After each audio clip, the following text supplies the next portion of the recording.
Welcome to the Podkey summary of 2008 Maryland Terrapins football team.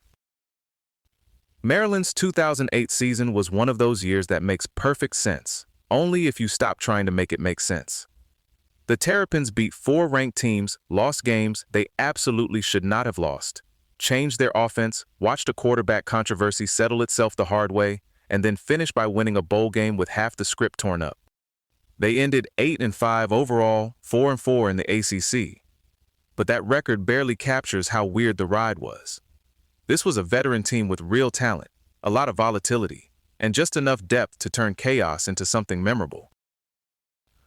The biggest thing to know about this Maryland team is that it lived at the extremes.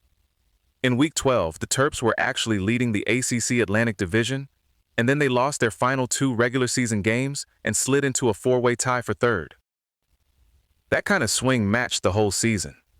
They beat number 23 Cal, number 20 Clemson, number 21 Wake Forest, and number 17 North Carolina, which is a pretty serious collection of wins. And at the same time, they lost to Middle Tennessee State and got shut out 31-0 by a Virginia team that had come in at 1-3. That is not a normal resume. That is a team keeping everyone, including its own fans, mildly unwell. There was a real coaching shift behind all this.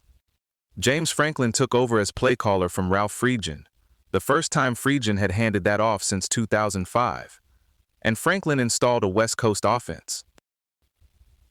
On paper, that fit the personnel pretty well. Chris Turner had the kind of game that could work in that system, and the receiving group had experience, especially with Darius Hayward-Bay and Danny Oquendo out there. The defense was a different conversation.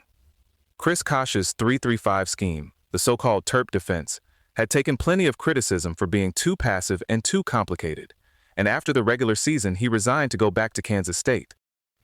The transition wasn't done there either. After the bowl game, Franklin was designated as Friedgen's eventual successor. So this season also ended up looking like a pivot point for the whole program. One of the defining questions early on was who should play quarterback. Friedgen went with senior Jordan Steffi over Chris Turner, because Steffi had been better in practice in completion rate and interception percentage. But Turner had led the quarterbacks in explosive play rate, so even before the season started, there was an argument that the safer choice might not be the more dangerous one. Then the debate got settled by injury. In the opener against Delaware, after 2 second-half interceptions, Steffi fractured the thumb on his throwing hand, and Turner took over for the rest of the year. Turner ended up throwing for 2,516 yards with 13 touchdowns and 11 interceptions. It wasn't a spotless season, but it gave Maryland a clear direction on offense after a messy start. What makes this season fun to revisit is that when Maryland was good, it could look really sharp and very tough-minded. The win over Cal was a great example. The Terps held Javid Best, who was in the Heisman conversation, to just 25 rushing yards. Cal finished with only 38 total rushing yards, and Maryland built enough of a cushion to survive a frantic late comeback for a 35-27 win. Against Clemson, they got pushed around early and then completely flipped the game. Maryland allowed only 31 rushing yards and 0 points in the second half and came back to win 20-17. And maybe the most dramatic bounce back came right after that awful Virginia shutout.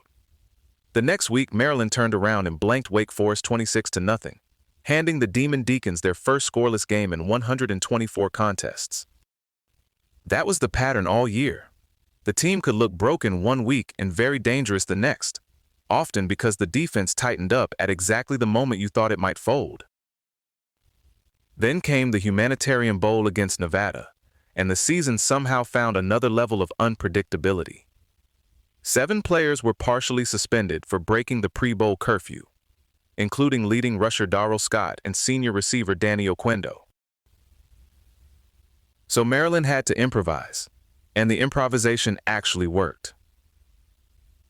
Torrey Smith, Ronnie Tyler, Adrian Cannon, and Morgan Green all scored touchdowns. Smith took a kickoff back 99 yards, which is always a nice way to announce that the backup plan has some juice. Then Scott came in late anyway, and still ran for 174 yards and 2 touchdowns in roughly a quarter and a half. Maryland beat Nevada 42-35, even with Colin Kaepernick throwing for 370 yards and adding a rushing touchdown. It was a showcase for the roster's depth, but it also felt like the perfect ending to this season because even the bowl win was explosive, unstable, and a little bit ridiculous. A big reason Maryland could absorb all this turbulence was experience after the heavy losses from 2007. The program still brought back 46 of 62 lettermen, including 10 offensive starters and 6 on defense. They also had 31 seniors, the biggest senior class of the Phrygian era, and that matters in a season where things keep swerving. Older teams don't always play better, but they usually have a better chance of surviving the weird stuff. And there were good examples of player development too. Davin Meggitt came in as a lightly regarded 2-star recruit with only local FCS offers, then led all ACC freshmen at 513 yards per carry and finished with 457 rushing yards and 4 touchdowns. That's the kind of story programs love because it says something about evaluation, coaching, and patience, not just star rankings. The pro talent on this team was real too. Maryland produced 5 picks in the 2009 NFL Draft, and the headliner was Darius Hayward-Bay going 7th overall after ripping off a 4.30 at the Combine. That pick was widely seen as higher than expected, which says a lot about how much his physical upside impressed people. Kevin Barnes also stood out by posting the top intelligence test grade at the Combine before going in the 3rd round. So even if the season itself never settled into a clean identity, the roster had legitimate ability. That part was never really the issue. Maryland's 2008 season wasn't tidy, but it was anything but dull. It was a veteran team caught between systems, streaks, and turning points, and somehow that all added up to one of the stranger 8-5 seasons you'll find. Some teams leave you with a clear takeaway. This one leaves you with 4 ranked wins, a bowl trophy, and a strong suspicion that every week came with its own plot twist. This episode was generated by Podkey. Create your own at podkey.fm.